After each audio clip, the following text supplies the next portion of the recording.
many parties right around the corner for New Year's. Clients are clawing, ha-ha, for manicures.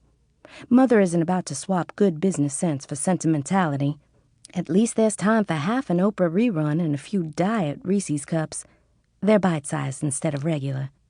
Several hundred calories later, Miss Bertha picked me up, and since the salon is only a mile or two from my house, we arrived within minutes. Mother was giving Hilda Mae Brunson blonde highlights, and 4 old ladies from the Hopewell Baptist Church, a.k.a. the Quilters, were sitting under hairdryers, clucking like noisy hens. I was humming Blue Christmas, the Elvis version, softly to myself, and carefully taking ornaments off the sad, dried-out little tree. Everything was thumping along at the barely tolerable level when I heard Miss Bertha say, "Oh, Lordy, here she comes." I looked up, and filling Heavenly Hair's entire plate-glass window was Mrs. Periwinkle McCutcheon, her arms overloaded with a stack of paper plates wrapped in pink-tinted cellophane, her sausage-sized knuckle rapping the glass for someone to help her with the door. I had no other choice. I was forced to let her in. "Hey there, Rosemary. I got you some delicious treats today, darling." Snort, snort. Big hee-haw laugh. "You'll have to wait till Richard shaves my neck real quick, though. You got time to shave my neck, don't you, Richard?" Richard nodded politely, although I knew for a fact he hated shaving necks, especially Mrs. McCutcheon's. "Reckon you can wait that long to get your hands on my goodies, Rosemary?" Snort, snort. Suddenly I realized Mrs. McCutcheon was actually waiting for my reply. "Oh, sure," I mumbled. The Quilters gaped. Hilda Mae Brunson pursed her thin, judgmental lips together. When you're normal-sized, no one cares what you eat. When you're fat, it's everybody's business. It took Richard several minutes to shear Mrs. McCutcheon like a sheep, and by the time he finished, the Quilters and Hilda Mae Brunson were standing by the front counter. "Rosemary," Mrs. McCutcheon called, "can you help me get some of this scratchy hair off my back? I won't let Richard put his manly hands up my blouse."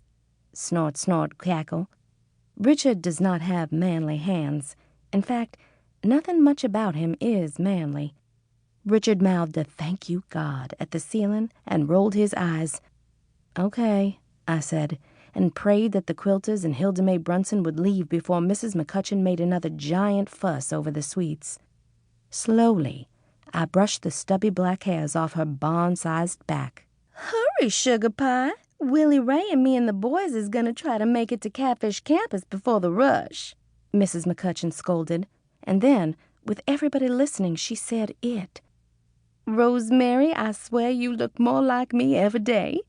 Why, I believe they got you and my little Willie Ray Jr. mixed up at that hospital. Honey, you are built just exactly like I was at your age." Heat ran up my face like a scared cat up a tree. The numbers of my morning weigh-in flashed through my brain. 190. Mrs. McCutcheon wasn't a pound under 300. The next thing I knew, Mrs. McCutcheon was trying to pry herself out of the chair. Richard took one side, and I took the other. Somehow, even without the jaws of life, we managed to free her and stand her on her feet again. Mrs. McCutcheon eyed the heap of treat-covered plates stacked on the worn linoleum and heaved her body forward to grab them. Her polyester skirt hiked up, revealing knee-highs with varicose veiny fat bulging over. Her pendulous bosom swung in front of her face. Joints crunched. Her cheeks turned a dangerous shade of high blood pressure red, and layers of forehead and face and chin and neck pulled toward the ground. For a second, I wondered if Miss Periwinkle McCutcheon might just turn inside out.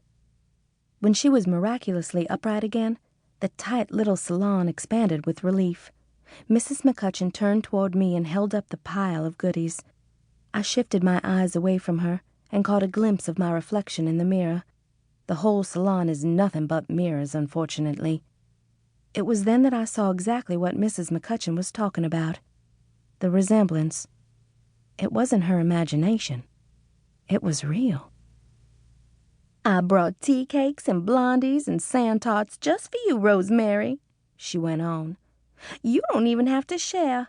And the Piggly Wiggly had pink cellophane. Ain't that the cutest thing?" She grinned.